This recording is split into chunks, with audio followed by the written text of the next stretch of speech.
Hello there and welcome to the 6th edition of News Central TV. We're broadcasting live from our studio in Abuja. I'm Nelta Egbe. Our top stories like this are: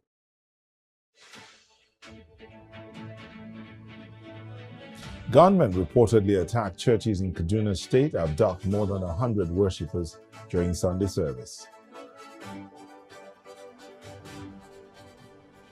FCT workers commence indefinite strike over salary arrears, 10-year extension of FCT, as FCT calls action unnecessary.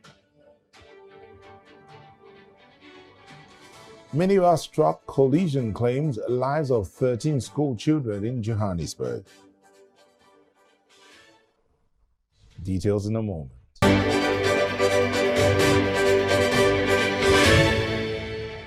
Government activities in the nation's capital were brought to a halt on Monday as workers of the Federal Capital Territory Administration began an indefinite strike following the expiration of a 7-day ultimatum issued by the Joint Union Action Congress, JUAC.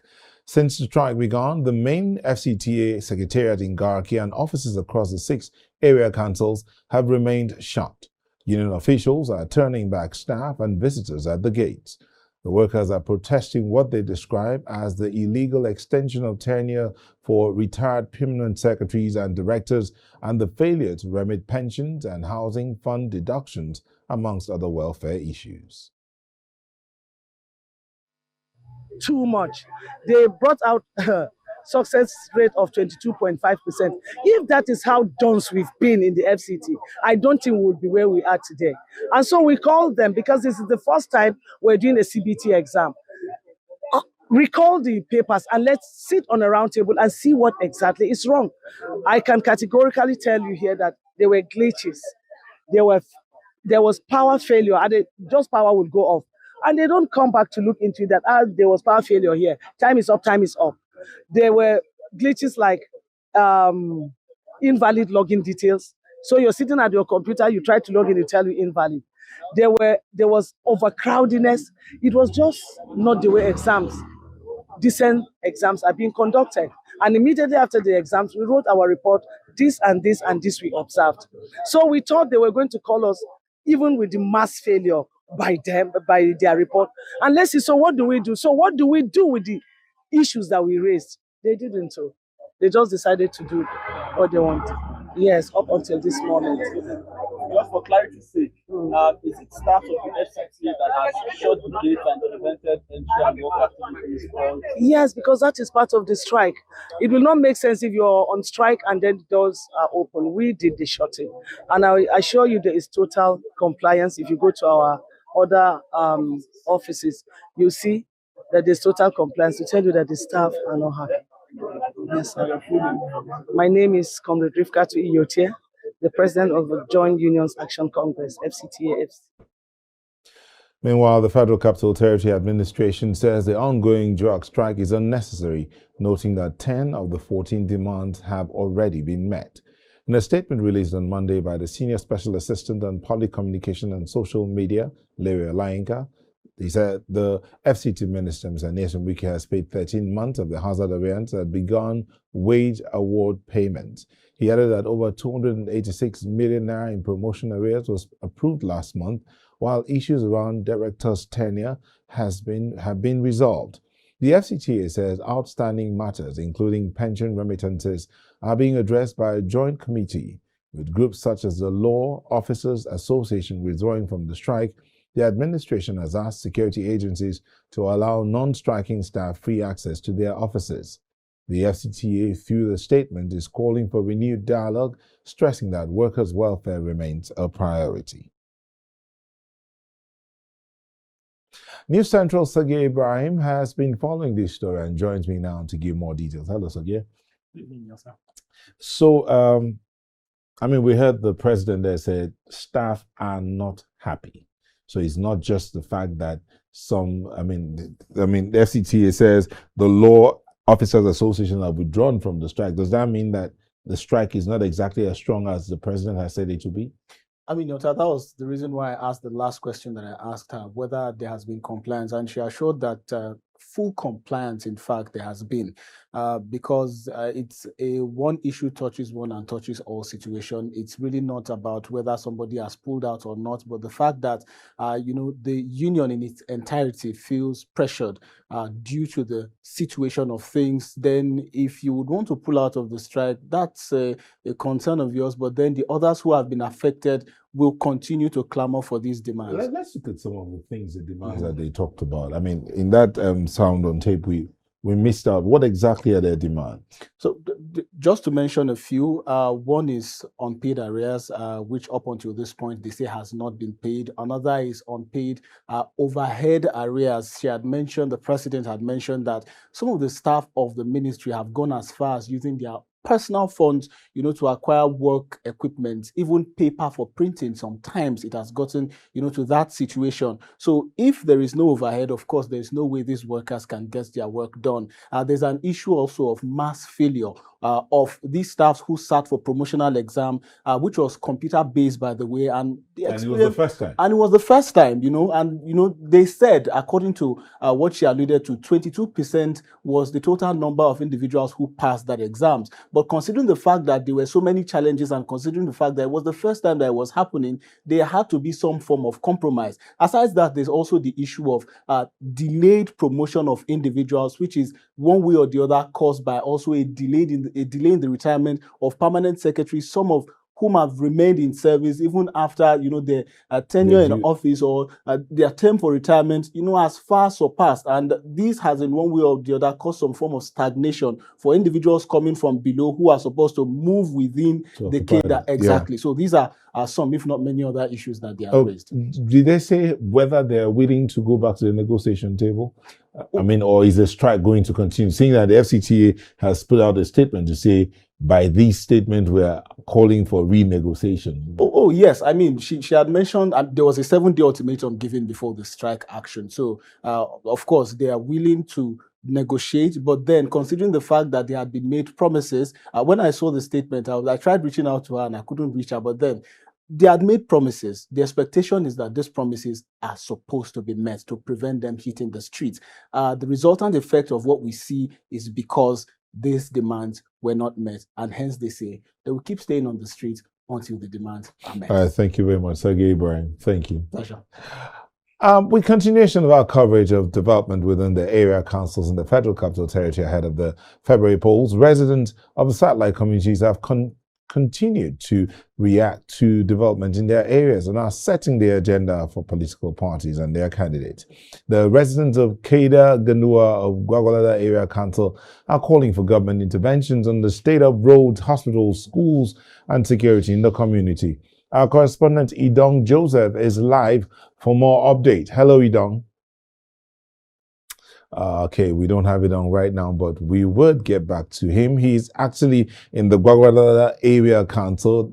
Earlier in the day, he had gone to Dangbe to speak to the residents there, and then he has gone on to other areas as well. This one being the Kaduna area, the Gwagwalada Area Council. But let's look at Gwagwalada as a whole. A major satellite town and one of the 6 area councils within the Federal Capital Territory.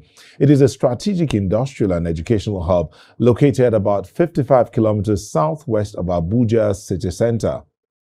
Established in 1984, Gwagwalada spans 1,043 square kilometers in the FCT southwest. It serves as a vital gateway, balancing vast landscapes with its strategic role as a foundational administrative hub. Home to about 594,000 people, Gwagwalada thrives on youth, energy, and diverse heritage. The Bassa, Gbagi, Gade, and Koro tribes preserve the country's identity through traditional pottery, blacksmithing, and vibrant basket weaving. The economy excels in education, healthcare, and civil service. Rich in limestone and kaolin, the region also hosts a massive cattle market, cementing its status as a major northern Nigerian commercial powerhouse.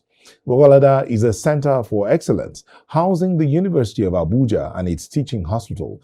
It also hosts the NSCDC Academy and the critical Zuba Transit Hub, driving national security and regional trade. Leadership has evolved from Alhaji Saidu Garba Zuba through tenures by Usman Dobi and Adamu Dande. Today, Alhaji Abubakar Jibrin Giri leads the council, serving his second term as executive chairman. Life centers on the urban hubs of Zuba and Dobi, beyond the core ward centers like Tunga Maje and Kutunku, alongside communities like Giri from the heartbeat of this sprawling council.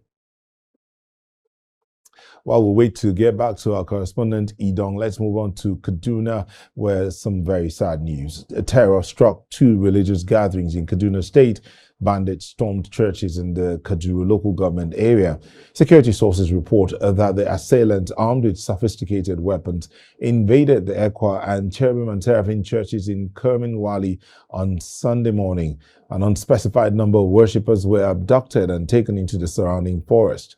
The rescue mission is currently hampered by the community's remote location and difficult terrain. However, troops from one division have been mobilized alongside local stakeholders to track the kidnappers and secure the release of the victims.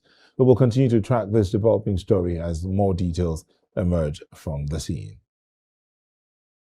And in northwest Nigeria, peace deals with armed bandits are often announced by authorities. But what does peace actually mean for the communities living under the shadow of the gun? Our conflict reporter, Jamil Mabai, traveled into the heart of Katsina State to hear from both sides. He spoke with a bandit leader who claims to be upholding a ceasefire and with villagers who in turn say the attacks and the terror have never stopped in some areas. The story of peace in Katsina State depends on who you ask and where you stand. My journey to find the truth started in a village in Malumfashi, where I met Nuhu Yahya. He was patrolling with his brother in an effort to keep their community, Gidan Alhaji Barrow, safe. His brother died defending his home. To ina can daga nan arewa sai na hango waɗannan 'yan ta'adda sun tsugungunna. Shi kuma wannan mariga gaskiya ni dai in kyasta abinda na gani gaskiya za su kai su 10. Sai na ga wannan ga haske ga yaron nan kanina ban san kanina bane daga nesa ya nuho gurin. To shi tunanin da yake muni 'yan gari. Ashe mutanen ni kuma Allah bai buɗe baki na ce koma daga nesa ba. To ina nan ashe ni ma din wasu na nan sun biyo ta bayan mu su biyu. Sadda zan ji halbin wannan sai na ji wannan bayana. Sadda zan kwanta sai wannan halbi ya same ni. Ina tare da wani yaro makautan mu can su shi kuma aka halbe shi a nan. For Nuhu and for his neighbor Aisha Megizu, whose husband was also killed the same week, the so-called peace agreement is a joke. Sasanci da duk inda aka ce ma wai an yi sasanci da 'yan ta'addan nan mu a nan kewayen ba mu ga amfanin shi ba, bai da amfanin komai da shi da zancen banza duk take su daya. Saboda an yi sasanci da dan ta'adda na iya bindiga zo inda ya ga dama, kai kuma ko adda da ya ga ka da shi zai harbe ka.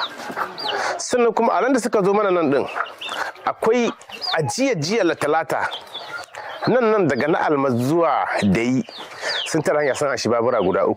Tun jiya sun tattara 'yan awaki na mutane kuma duk wanda suna sasanci sun kora awaki inda kuka sasancin da su sun ga dama su zo nan gidanka ne su sa mata ka tai masa abinci, sun ga dama su dauko a katifa mata ka su kai ta su kwanta inda aka sasancin da su. To me amfanin shi?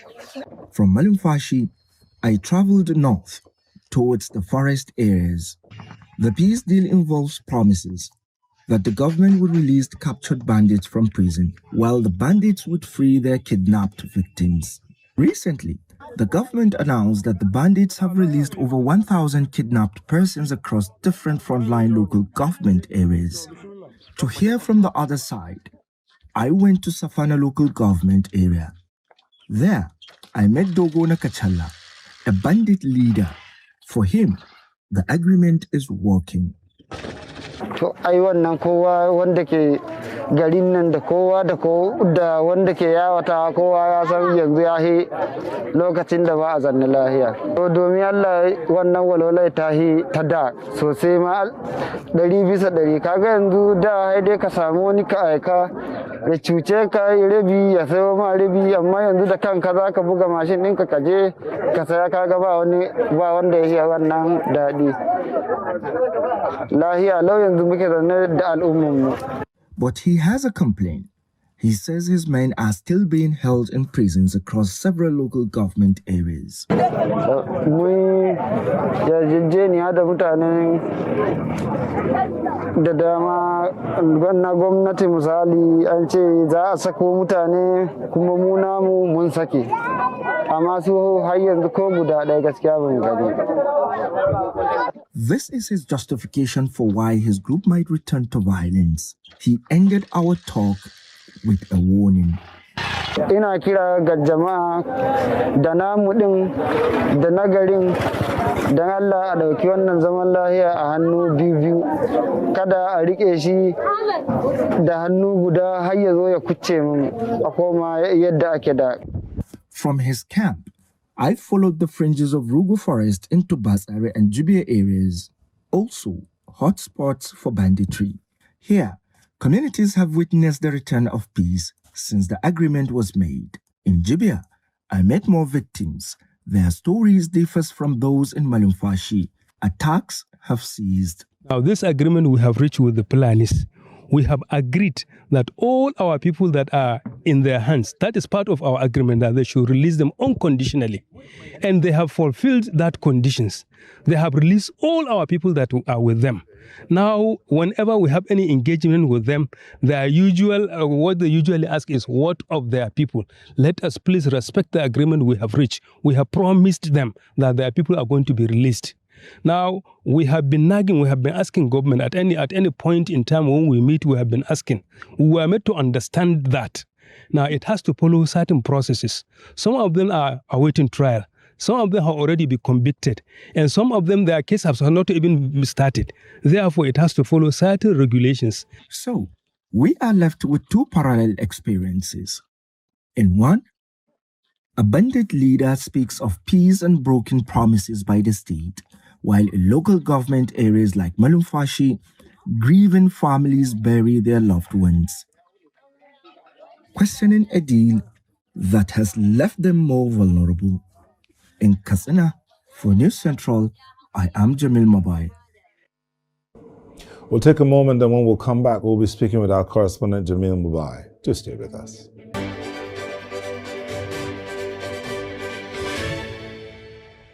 Welcome back. We're still in Katsina State. The violent resurgence of violence in Katsina State is stretching security forces and breaking communities and individuals. What started as a local herder-farmer clash over shrinking land and water has grown into a wider conflict marked by abductions, arson, and heavy loss of lives. Katsina has suffered repeated deadly attacks, including the 2021 massacre of nearly 100 people and the 2025 Mental Mosque attack that killed more than 50 worshippers. These incidents underline a deepening humanitarian crisis in the state. The violence is part of a broader bandit conflict rooted in long-standing resource disputes and environmental decline. Armed groups raid rural areas, burning homes, kidnapping residents, and carrying out mass killings. Despite ongoing military deployment, the attacks continue, prompting urgent calls for stronger security measures and advanced tracking technology to identify and stop those responsible. The sustained violence has killed and injured large numbers of people and forced thousands to flee, leaving many rural communities across Katsina displaced and devastated. Now, a new report shows that the security crisis in Katsina State is worsening, with civilian deaths hitting record levels. Verified data points to a deadly and uneven 5-year pattern of violence across the state. Data from ARCLED shows a sharp rise in attacks in Katsina, with civilians' deaths reaching a 5-year high of 533 in 2025. This caps a violent half-decade that has claimed 1,591 lives since 2021. After an initial drop in fatalities from 246 in 2021 to a low of 138 in 2023, the situation deteriorated rapidly. Deaths surged to 495 in 2024 and climbed even higher in 2025, marking a steep reversal in the trend. Our correspondent Jamil Mobai joins me now from Katsina. Hello, Jamil. Oh, Jamil, I just wanted to ask you, I trust that you're safe, but let's look at this whole matter. You went into that area to speak to the residents, or some residents of Katsina State, and they told you their condition, the things they're going through. I mean, one of the last people you spoke to said the bandits are concerned that their members are not being released from the various prisons where they are, correctional centers where they are. But what can you say is the feel of the residents besides the, how do you say that, fear or palpitations, as the case may be? I didn't get that question right. Can you take it again, please? You spoke to the residents of Katsina, some of the residents of Katsina, as regards the banditry situation. But what was your takeaway from that meeting with them? Because you spoke to the residents and then the bandits. Yeah, I spoke to both residents and the bandits, and for the first time, this is the first opportunity we got to speak with bandits to hear their own side of the story at a time when there is so much heat and concern from major stakeholders with regards to releasing 70 bandits. And from from the side of the community, from the interview that we've seen in the story, the Malufashi axis, that is the Malufashi area, some of the community members have resort to using or taking back their arms to defend their homeland. And, their reason is because the bandits over there have not upheld the promise of the peace deal. And even after the peace deal, they faced intimidation from the bandits to the extent bandits will ask their wives to cook food for them or carry their mattresses and lay on them in front of their houses. And, bandits also ransack their cattle and motorcycles and what have you. So the intimidation was becoming unbearable. So they decided to break the peace deal and take back their arms. That is the Katsina South axis. And in the Katsina North axis, along the Rugu forest, where I traveled down the forest, where I spoke with most of the bandits located in that particular area, consists of 4 local governments, Safanata, Musapas, Arijibia, all frontline areas, and with high margin of displacement and kidnapping for ransom in that particular place. But to my surprise there, the people in the community are satisfied with the peace deal.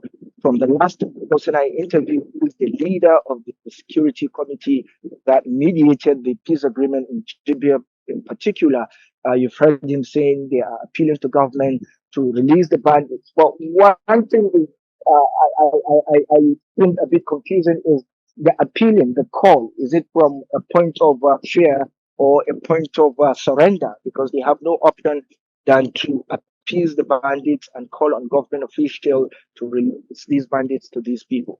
And we've heard from the bandits. They said, to be frank, the bandits look happy. They look happy and they're carrying out their activities freely. He says they move freely.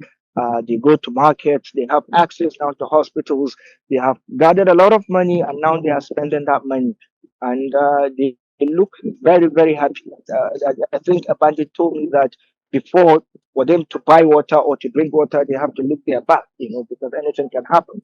Or sometimes to even get a bottle of coke, they have to pay up to 5,000 to 6,000 just to get a bottle of coke. And after the peace deal, then they realize that they have been buying a bottle of coke that is priced at 500 naira. They've been buying it for 5,000 naira. So you can see the kind of life they've been living, expensive life. But they are very much satisfied with this peace agreement from the bandits and from what they told me and from what you've heard in the video there. Well, they also have this concern. They want the government to uphold its own side of the bargain, which I believe is the last based on the terms and conditions they agreed upon to release their relatives, and that otherwise probably they might go back to to the kidnappings and the raping, killing of people. So this is just what I was able to gather, and we're working on a much broader, in-depth short documentary that will explore all these angles that are much deeper than what you've seen today. Jamil, we do pray that you stay safe as you continue your coverage of this volatile situation. Thank you. We'll take a moment, and when we'll come back, we'll be looking at medical negligence, the way out.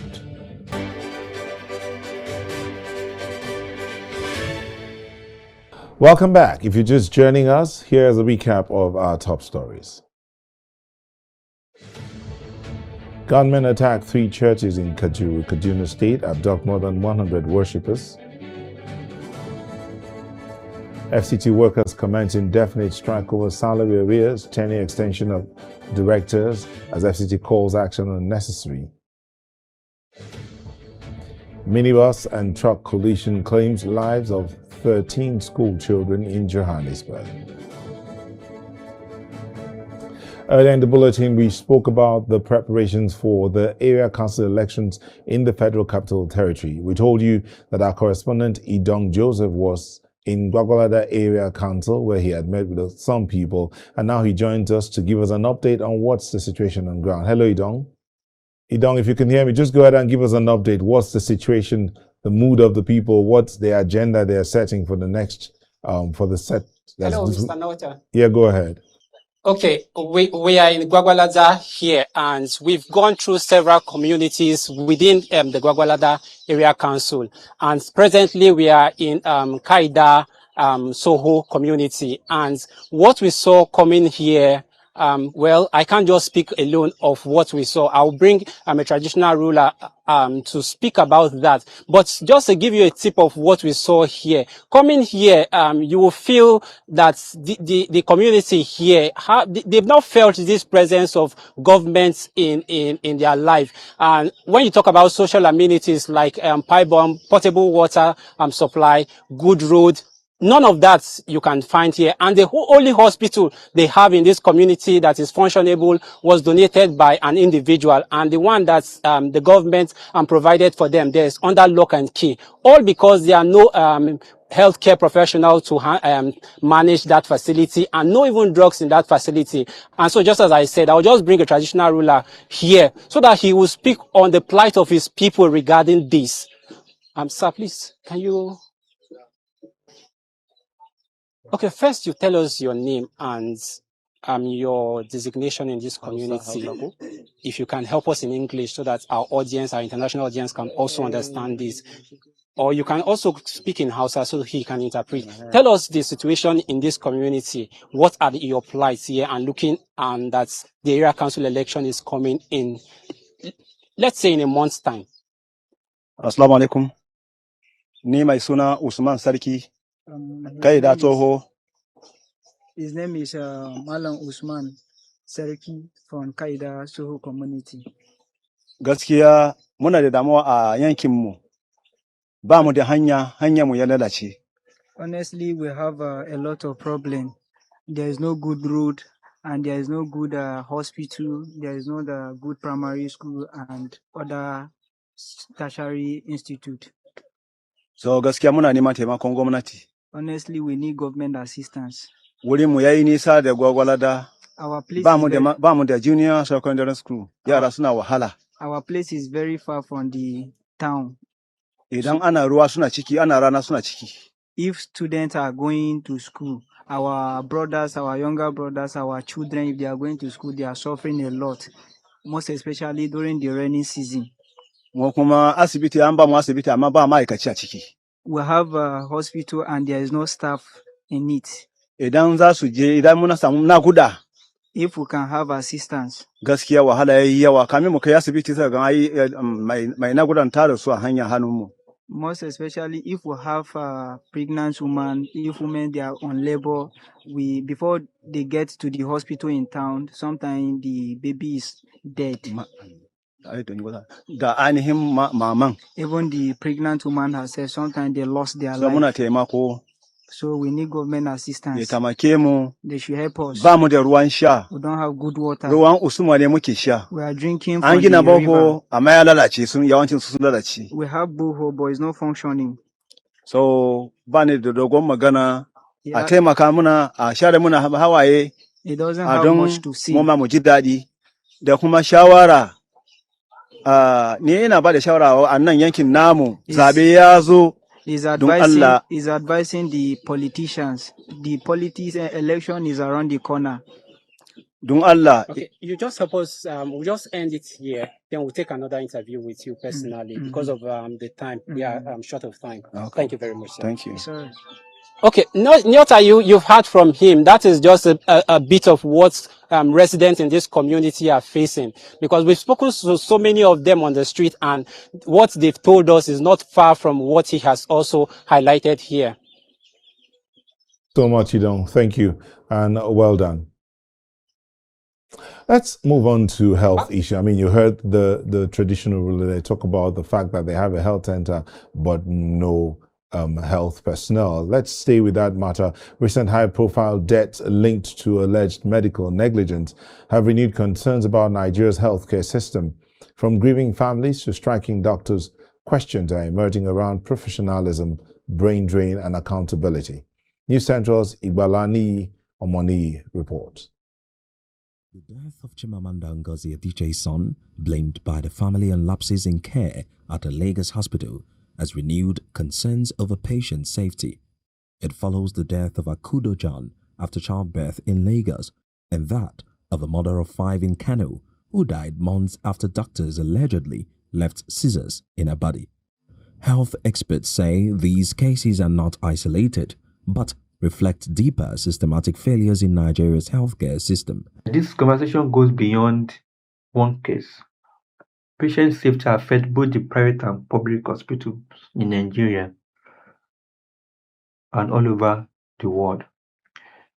But because of the brain drain, the training gaps, weak regulation, and poor clinical governance, this seems to have increased across board.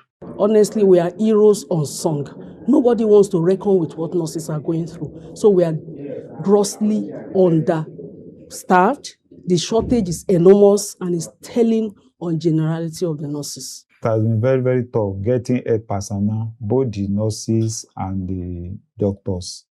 And even when you get them, when you train them for a few months, they are gone. Analysts note that while brain drain worsens the crisis, poor oversight, outdated practices, and weak hospital management continue to undermine quality care. Systemic failure does not excuse professional negligence. Healthcare workers still have a duty of care in scenarios where protocols are ignored, warning signs are missed, or standards are not followed. Then there must be accountability. So critically looking at it, it is both a systemic failure and in some cases, individual negligence. They add that recent government intervention, which led to the suspension of a nationwide resident doctor strike, is a step forward, but insist more comprehensive reforms are needed.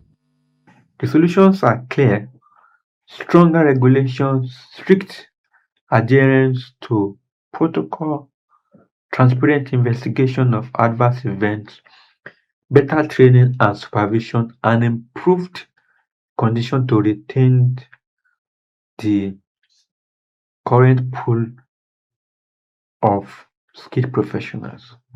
As families grieve, the questions remains: how can Nigeria prevent avoidable deaths?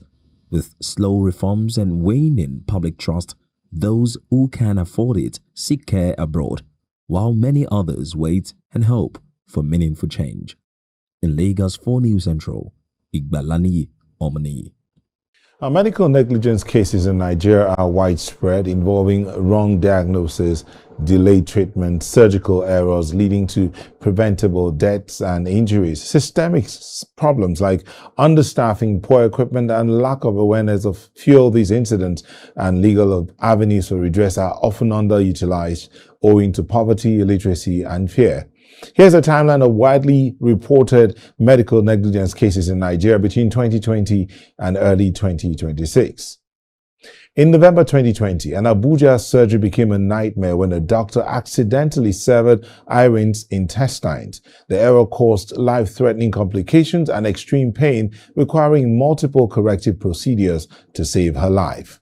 On August 1st, 2023, days before finishing her internship, Dr. Diaso died when a faulty Lagos hospital elevator plummeted. Despite years of complaints about the infrastructure, the malfunction claimed the young doctor's life. Following a 2024 fibroid surgery, Beju Uboma died and was reported in 2025 due to alleged ventilator mismanagement in Lagos. The tragedy highlighted critical gaps in post-operative care and emergency response within private clinics. Tragedy struck the Alozie family on December 25, 2025, when their twin infants died within 24 hours of routine immunization in Lagos. An investigation was launched to determine if the administration process was negligent. On January 6, 2026, the toddler son of Chimamanda Adichie died in Lagos following an alleged anesthetic overdose. Inadequate monitoring during the procedure led to cardiac arrest just before his planned medical evacuation. Aishatu Umar died in Kano on January 11, 2026, after surgeons left scissors inside her abdomen. The oversight caused fatal infections and internal complications, leading to the suspension of the medical team involved. Now, to further discuss this, I'm joined by Dayo Adu, a managing partner at More Room Africa. Thank you for joining us, Dayo. Thank you for having me. We do know that many times these cases are not reported. And is it a question of ignorance that a lot of people do not report? I mean, look at the cases we highlighted there. They are less than 10, but we do know that these cases are quite frequent across the country. Why do you think people don't go ahead to report these cases? Well, it depends on the circumstance, and it also depends on the patients as well, and relatives of the patients. So in some cases, what will typically happen is, do I want to escalate this? The grief is there, the pain is there, and it's about what next. Because to meet the threshold of even proving medical negligence is quite steep. And when you see a family that's lost a loved one, culturally, it may be difficult for them to want to subject the disease to postmortem. And, you know, we are also a very religious society, where in some cases what we just say is, oh, well, we have to accept this. It's the act of God, and want to draw a line and just move on. But what I would say is that I think it's time for sensitization, especially on the rights of patients. One of the things I think needs to be done as well is, perhaps for every facility you enter, there should be maybe sort of like an information on patients' rights at the reception or at the entrance of the hospital. That way, patients are able to glean and get information on what their rights are. It could be something that could be adopted across. If you can hear me. If you can hear me, so that we can, because we really don't have time, so we really need to move real quick. I was going to ask you, using the most recent cases, you've talked about patients' rights pasted at the point where a patient can see it when they walk in. But let's use some of the most recent cases. Chimamanda Adichie's son, as painful as that might be, and then the woman in Kano whose abdomen had the scissors left in there. Yes. From the legal point of view, what makes these cases so significant? So it's not about the people involved now. Healthcare should be equal. Access to healthcare should be uniform across board. I think to prove negligence, there are four core elements. There has to be a duty of care on the part of the doctors, which means that the level and the skill required must be there. If you take that, then for you to establish negligence in itself, there must be a breach of that duty. And how do you establish that breach? Which leads us to causation.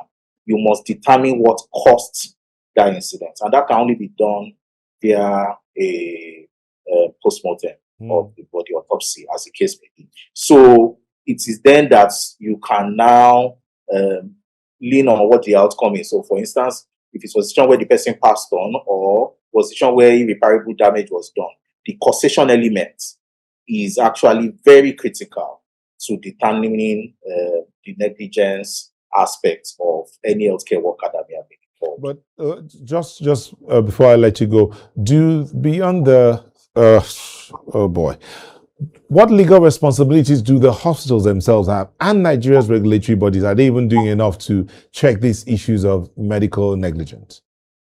I think on a state level, like we have a facility management and accreditation agency in Lagos State, for instance. They tend to go around the licensed hospitals. They are in charge of compliance. I also know that just a few days ago, the Minister of Health also set up what we call the National Task Force on Clinical Governance and Patient Safety, with a lot of protocols in place. The constitution of that committee is widespread. We have a lot of foreign trained Nigerian doctors in diaspora on that committee. We have professors here as well in Nigeria on that committee. So with all of this coming into place, I think I'm a bit, it's hopeful. It's good that we have a minister that listens and that also feels the pulse of the people and has swung to action to set up this committee. So let's give them a bit of time. We also have a national health facility regulation bill at the National Assembly, which has passed second stage. And I think at the public hearing stage, it will be very critical and important for us to have sensitization. And for both the public and the private sector stakeholders to be carried out. All right. So it's a team effort. I think it's all about the laws, the execution of the laws, the monitoring, and of course, the patients understanding their rights. All right, thank you very much. Daya Adu is a managing partner, More Room Africa, who is also a lawyer, but in the medical field, quite versed as well. Thank you very much. Thank you. Vice President Kashim Shettima has arrived in Davos, Switzerland to lead the Nigerian delegation to the 56th annual meeting of the World Economic Forum, holding from January the 19th to the 23rd, 2026. The 2026 World Economic Forum marks a milestone for Nigeria with the official debut of the Nigeria House in Davos, a sovereign pavilion established through a public-private partnership to drive investment and diplomatic engagement.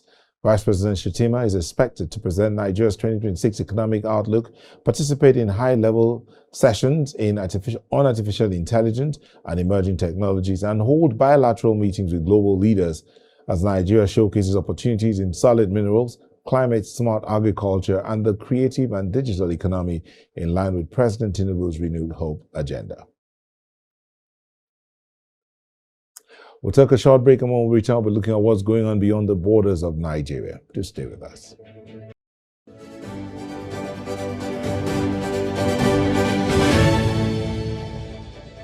Welcome back. Police say a tragic road accident south of Johannesburg has claimed the lives of 13 school children after a minibus collided with a truck on Monday.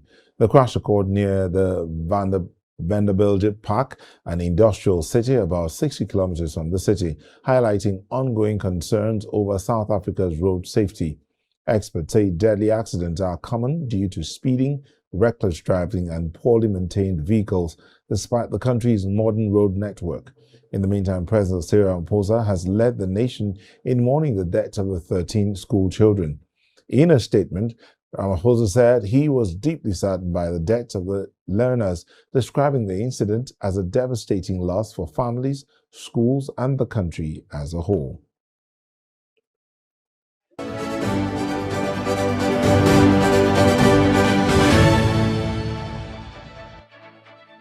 British Prime Minister Keir Starmer Monday said a trade war would serve no common purpose after U.S. President Donald Trump threatened tariffs on Britain and other countries opposing his plans for Greenland.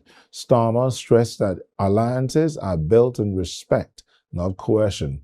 Meanwhile, protests erupted in Copenhagen, Denmark, outside Copenhagen City Hall, the U.S. Embassy in Denmark, and across Greenland as thousands demonstrated against President Trump's efforts to acquire the autonomous mineral-rich territory.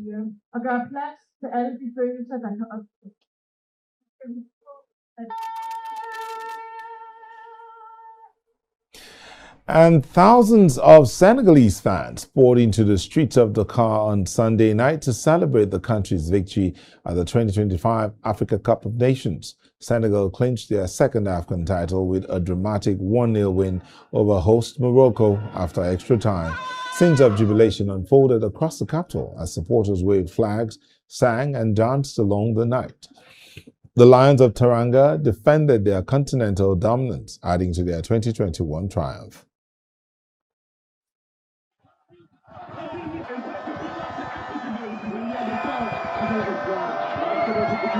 Yes, AFCON final, but everything nearly got spoiled towards the end of that game when the referee awarded a penalty for Morocco, and which was not really a clear penalty or not even a clear foul. But the referee has his own reading of the game, and probably it was called by VAR. But after looking at it once more again, it was not an obvious, I think from my own point of view, it was not an obvious foul from the Senegalese player who headed the ball.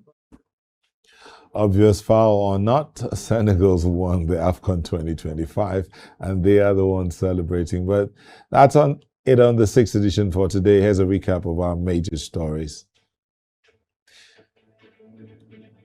We told you earlier that gunmen attacked 3 churches in Kaduna State, abducting more than 100 worshippers during Sunday service. And the FCT workers have commenced indefinite strike over salary arrears and tenure extension. The FCTA calls action unnecessary. I also told you that a minibus and a truck collision has claimed the lives of 13 school children in Johannesburg. You may want to send us your eyewitness report. Please do so to the WhatsApp number showing on your screen. It's +234 500 Follow us on social media. We are at News Central TV. You can watch News Central live on DSTV channel 422, GoTV channel 23, Star Times channel 274, Avo TV, and YouTube. Many thanks for watching. We'll see you again tomorrow. I'm Neota Igbe.